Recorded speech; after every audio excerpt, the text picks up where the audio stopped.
उसमें क्या है कि जब से कांग्रेस का घोषणा पत्र आया है बीजेपी के तमाम नेता तिलमिला गए हैं।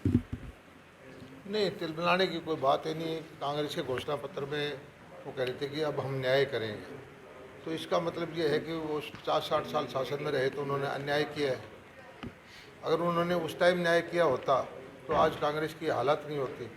हमें तिलमिलाने की ज़रूरत नहीं है। हमने जो काम किया है, जनता का हमें समर्थन मिल रहा है। सारी दुनिया मानती है कि सबसे तेज गति से अर्थव्यवस्था हमारी बढ़ रही है। भारत का प्रभुत्व दुनिया में बढ़ रहा है। तेज गति से सारे काम हैं, इंफ्रास्ट्रक्चर के, सड़कों के, एयरपोर्ट के, मेडिकल कॉलेज के, यूनिवर्सिटीज़ के, हाईवेज के, सब काम हो रहे हैं। लेकिन 2 बार चुनाव हो चुके हैं।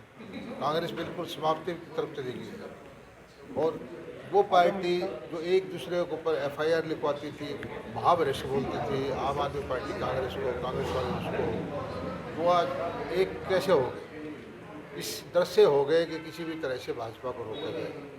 लेकिन भाजपा जनता की इच्छा से आ रही है, कांग्रेस या उन विपक्षी पार्टियों की इच्छा से नहीं आ रही। लेकिन प्रत्याशियों के तो विरोध हो रहे हैं। ऐसा है, कोई भी प्रत्याशी आता है, उसकी थोड़ी बहुत किसी भी पार्टी का हो, जरूर शुरू के अंदर इस तरह की बातें होती हैं। मैं समझता हूं कि भारतीय जनता पार्टी की खास बात यह है कि लोग मोदी जी को प्रधानमंत्री बनाना चाहते हैं, प्रत्याशी की तरफ देख ही नहीं रहे। और एक तरफ ये कांग्रेस के जो हैं युवराज राहुल गांधी जी, वो भी भारतीय जनता पार्टी को फ़ायदा कर रहे हैं। जब कंपैरिजन होता है मोदी जी का और राहुल गांधी जी का, तो मैं नहीं समझता देश का कोई भी सभ्य नागरिक ये आज के वक्त में, आज के माहौल में कांग्रेस की तरफ सोचता होगा। अच्छा सर, बड़ी गुपचुप मीटिंग कर रहे हैं, कोई बड़े नेता बीजेपी में शामिल हो रहे हैं? नहीं, मीटिंग हमारे यहाँ एक सामूहिक निर्णय लेने की प्रक्रिया है। अलग अलग वर्ग बने हुए हैं, अलग अलग लोग इकट्ठे, किसी हर रोज़ दूसरे तीसरे दिन हमारी मीटिंगें चलती ही रहती है। कभी छोटी मीटिंग, कभी बड़ी मीटिंग, कोई चीज़ कोर कमेटी है, ये होती रहती है। ज्वाइनिंग का तो बहुत सारी चीज़ें, हमारी ज्वाइनिंग की भी कमेटी बनी हुई है। बहुत बड़े लोगों के अभी भी प्रस्ताव हैं और सही समय पर इसको भी अब ज्वाइन कराएंगे। नहीं, मीटिंग में पूर्व मुख्यमंत्री, कैबिनेट मंत्री, पूर्व विधायक, राज्यसभा सांसद मीटिंग जब करते हैं तो हम सारे कार्यकर्ता बन के करते हैं।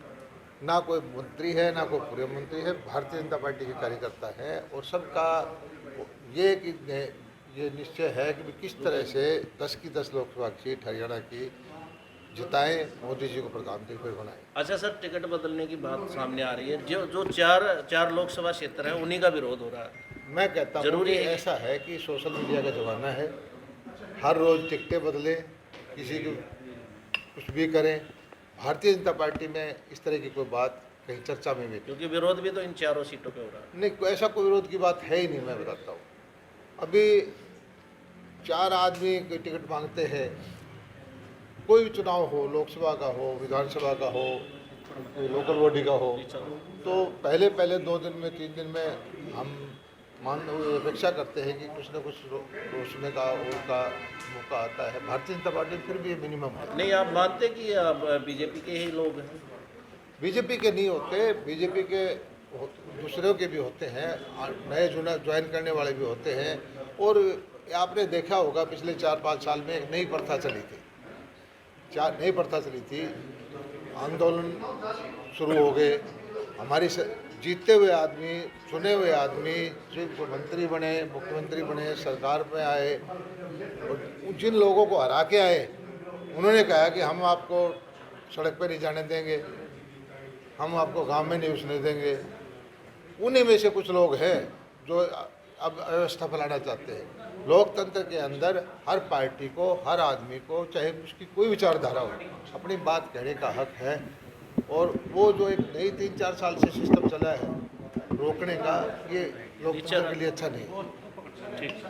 सबसे तरह से आज प्रदेश अध्यक्ष थे उदय भानु, उन्होंने कांग्रेस की टिप्पणी की है। उन्होंने कहा है कि जो नरेंद्र मोदी ने जो कांग्रेस के घोषणा पत्र में जो मुस्लिम को जोड़ा है, तो उनका तो कोई इतिहास ही नहीं, आज़ादी में कोई रोल नहीं था, और ये अंग्रेजों के पिट्ठू थे। ऐसा है, ये भी कहते थे कि भाई आरएसएस वाले तिरंगा झंडा नहीं फहराते, जबकि सच्चाई ये है कि तिरंगा झंडा फहराने का किसी के लिए हक ही नहीं दिया था पहले कभी किसी को। सिर्फ सरकारी आदमी बिल्डिंगों पर तिरंगा झंडा फहराता है। ये इस तरह के दोषारोपण झूठे झूठे में करते रहते हैं। मैं समझता हूँ कि कांग्रेस बिल्कुल समाप्ति पर है। 4 साल 5 साल 10 साल से आप देख रहे हैं कि जिलाध्यक्ष नहीं बना पाए, और टिकटों का पैनल वहाँ हाईकमांड के पास चला गया, उन्होंने फिर उनको ये बगावत के डर से फिर वापस भेज दिया। जो टिकट का फैसला नहीं कर पा रहे तो वो क्या लोगों की क्या कह के वोट मांगेंगे। कहीं पर तो वो टिकट का हाईकमांड फैसला नहीं कर पा रही, कहीं पर उनको कैंडिडेट नहीं मिल रही। हमें तुरंत हमने 10 के 10 कैंडिडेट फील्ड में भेज रखे हैं और उसकी अफवाह फैला रहे हैं कि हम बदलेंगे। हमारा कोई कैंडिडेट बदलेगा नहीं, और कांग्रेस का कैंडिडेट आएगा तो देखना जनता उनको क्या। रोहतक सीट पर कोई विशेष रणनीति है आप लोगों की? 10 की 10 सीटें हमारे लिए बराबर हैं, और 10 की 10 सीटें पहले भी हमने जीती हैं, इस बार भी जीतेंगे। लेकिन वो कह रहे हैं कि रोहतक की इसलिए हॉटस्पॉट सीट है क्योंकि आने वाला जो अगर रोहतक सीट कांग्रेस जीते तो आने वाले विधानसभा भी सबका ऐसा है, एक सीट से 10 में से एक सीट से कुछ हो जाता है, सरकारी विधानसभा बनती होती तो पता नहीं कब की बन चुकी होती। विधानसभा के चुनाव के अंदर 40 का बहुमत चाहिएगा, और अब जो है लोकसभा के अंदर अपना लोकसभा का बहुमत चाहिएगा। हरियाणा के अंदर बच्चा बोल रहा है कि 10 की 10 लोकसभा सीटें भारतीय जनता पार्टी की आएगी। कांग्रेस के लिए सपना है? कांग्रेस के लिए सपना है? नहीं, कांग्रेस के लिए सपना भी नहीं रही कांग्रेस तो। कांग्रेस के लिए, कांग्रेस को हराने के लिए कांग्रेस ही काफ़ी हैं, वोटों में बटे हुए हैं और एक दूसरे को वो खुद ही हरा लेते हैं। जनता का वैसे मन भी नहीं है कि कांग्रेस जो ख़त्म हो रही है उसको क्यों बचाया जाए।